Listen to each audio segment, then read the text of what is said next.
Just don't look at my browser history. It's too late! Santa sees everything! What animes don't you like? What genre of anime don't you like?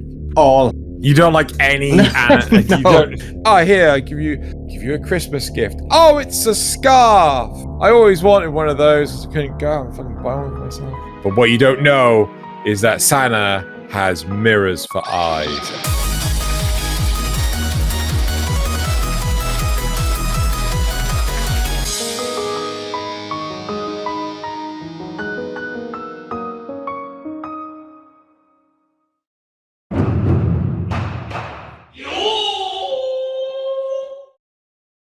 There's a crispness in the air and a feeling of paranoia as everyone senses the eyes of the eldritch god known as Santa Claus upon them. And so we gather around the flames of a dying fire in a brotherly struggle for survival as we try our best to stay off Santa's naughty list. Xeno, how are you feeling about your chances? I'm fucked.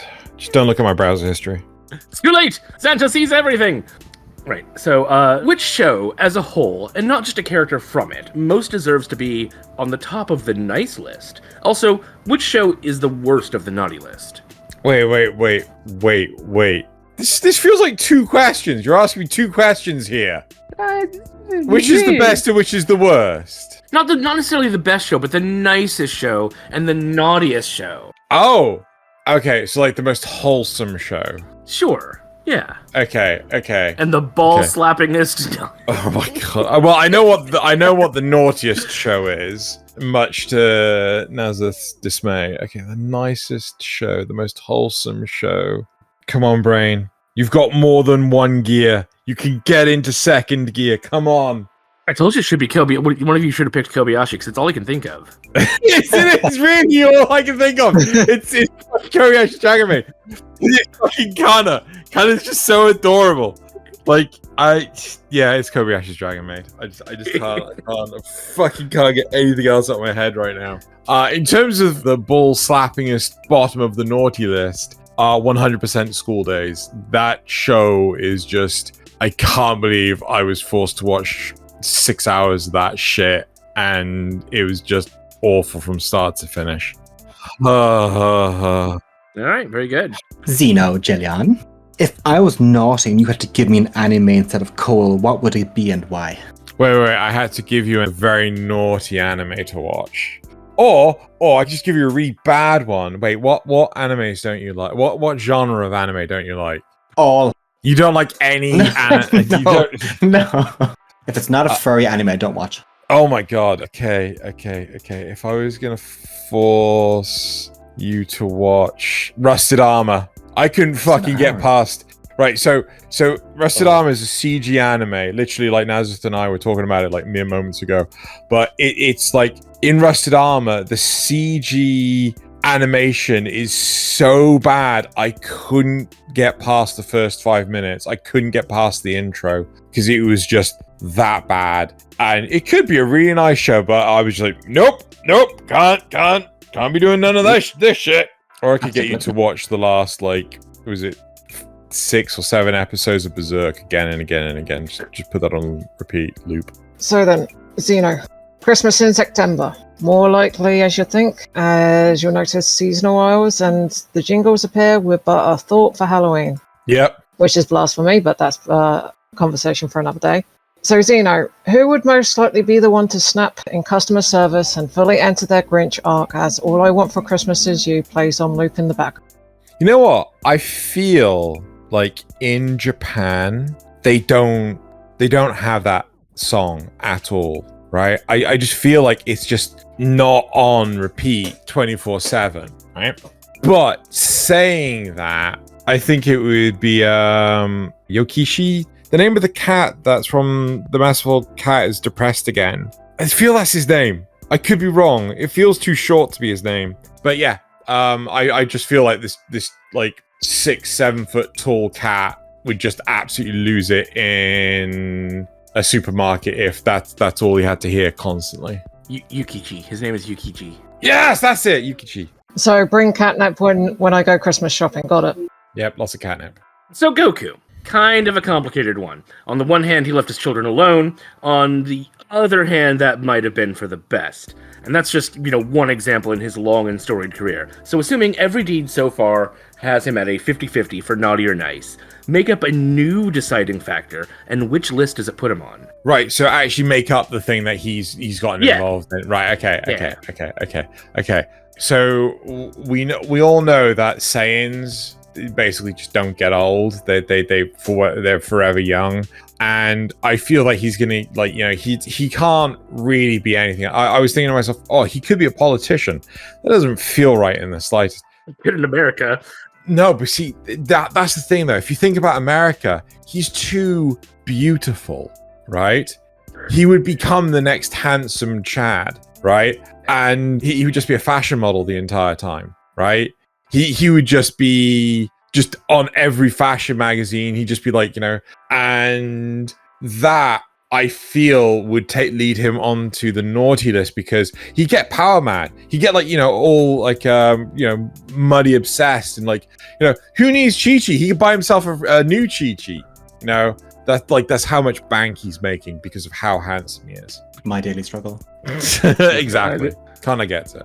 Okay, so my next one is, if Elf on the Shelf was a slice of life anime, what would the pilot episode be about? How effectively this one main protagonist, this office worker. Wow, I'm describing so many. I'm just realizing how this office worker is struggling to actually maintain a healthy work-life balance, and ends up walking past just a random knick-knack shop while on holiday in, let's say, Holland. And they find this little doll elf, and then it turns out that the doll is actually magical. They took it back to Japan, and the doll's been actually maintaining the house, cleaning the house, making food for them, assassinating supervisors, but only the naughty ones. Well, I mean, come on, it's a supervisor. It's obviously naughty. I say it. And instilling foreign regimes. It's as one does. As one does, as an elf. It's a freezing night. The main character's coming home from work drunk. They find a little elf curled up in a box in the park, and decide to take him home. Wow, that just sounds like you're just ripping that off of insert slice of life here. I'm just kind of thinking on syllable like anime Holland. Yeah. So, who would you say would be the most likely to set a trap for Santa on Xmas Eve, having received coal just one too many times? I got a name instantly jumped to my head. I think it's gonna be Lelouch from Code Geass. It's gonna be Lelouch because he's tried to mind control too many people, and Santa ain't having none of that. And then so he tries to set up a trap so he can mind control Santa. But what you don't know is that Santa has mirrors for eyes, and then Lelouch ends up mind controlling himself, which doesn't make any sense. But then he becomes nice because he's mind controlled himself to give gifts, and Lelouch. Hello members of the jury. First of all, I'd like to thank you all for watching, and especially to the supporters. Of course, this is the segment where, whoa, please don't skip, please, just a minute of your time. I would like to direct your attention to Exhibit A. Now one may wonder, what does the graph tell us? Well, in fact, it tells us the amount of capital needed for the production of 1 month's worth of Notice Me Senpai. Now ideally, as a senpai, such as myself, one needs to spend this entire graph's worth of dollars to create a month's worth of episodes.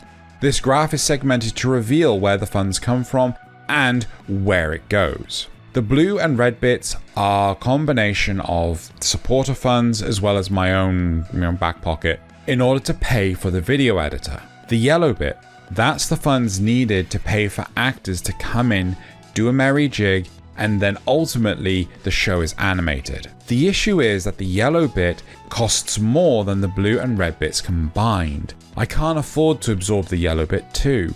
So I'm reaching out to you, the viewers. If you like the direction the show's improvements are going so far, and you want to see them get even better, please consider joining the Patreon, link in the description. I know it seems like a lot of money, but even $1 a month helps to get closer to that goal. So does sharing the video with friends or even on social media, where other people might say, hey, I like seeing all this crazy movement and silly anime jokes. I'd pay for that. That's it. That's the pitch. I won't take up any more of your time, and I just hope you enjoy the rest of the episode.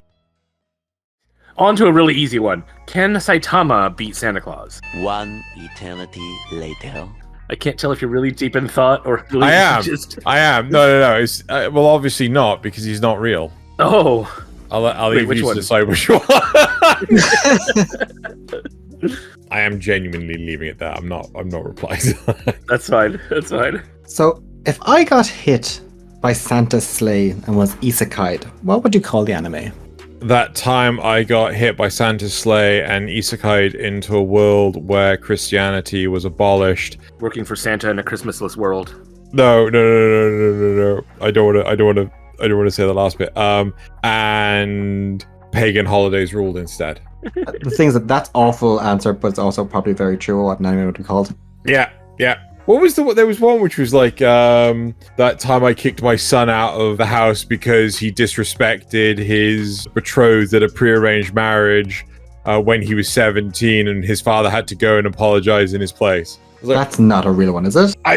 There is something very similar to that. There is genuinely. It's so stupidly long. It's hold on, Nasuth. Are you able to?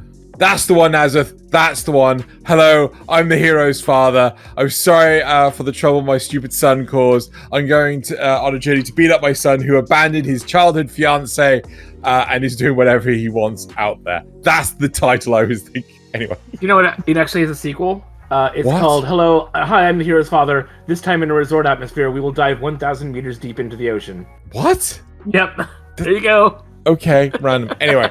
It's the case of titles aren't titles anymore, they're spoilers. No, they're just the synopsis on the back because no one picks it up to read.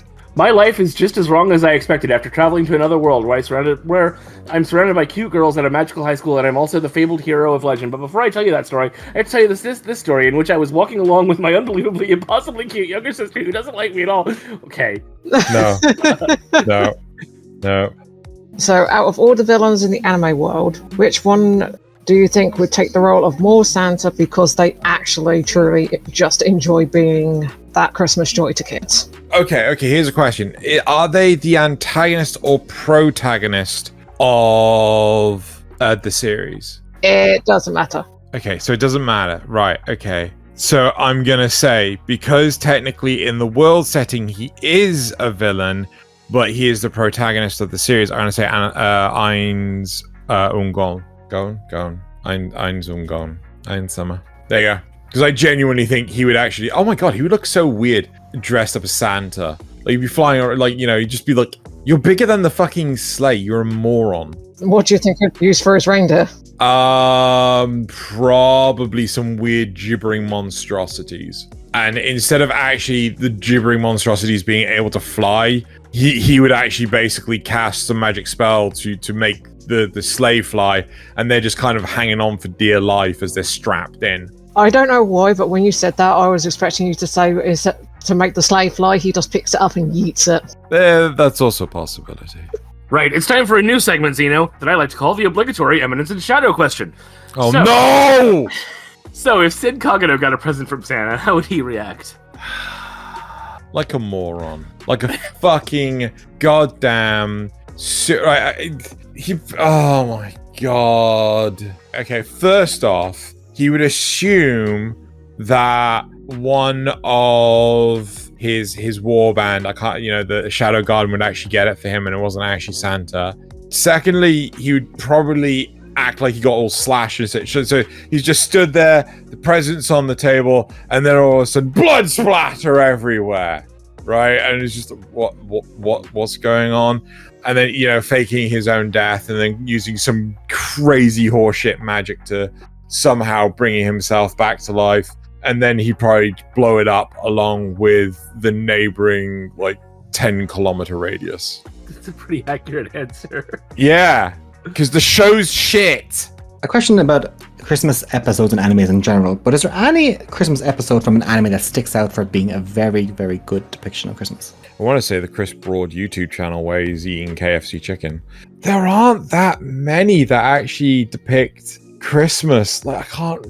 It's one hand noteworthy of how many shows that I can think even broach Christmas. Oh, okay. I think this is the best one I can think of. and it's pretty low down. Like the bar's really fucking low. Tommy can't communicate, and that bar is like super low. It's all about just like, oh, here, I give you a Christmas gift. Oh, it's a scarf. I always wanted one of those because I couldn't go out and fucking buy one for myself. So, from my last question, Ainz is now Santa. So, what would you leave out for him as an offering other than milk and cookies?